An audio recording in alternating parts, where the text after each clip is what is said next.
Hello friends, welcome to my YouTube channel. In this video I will show you how to remove time from date timestamp or how to remove date from date timestamp. Here you will see, here in this cell you will see date and time is combined. Okay, now I want to remove date and time, okay, separately. So I want to separate date and time. So how to do it?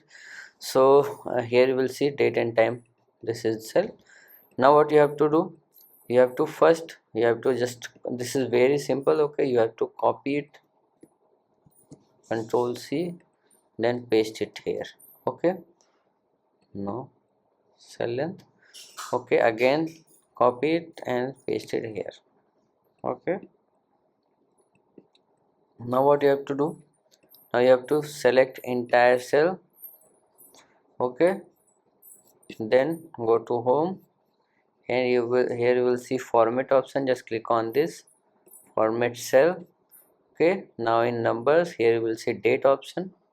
Now I want to select this type date. Okay, this one, you can select any one of them. Okay, now click on OK.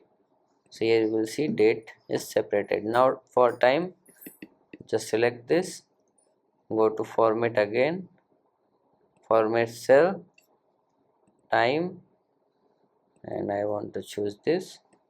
Okay, so like this you can remove time from date timestamp or remove date from date timestamps.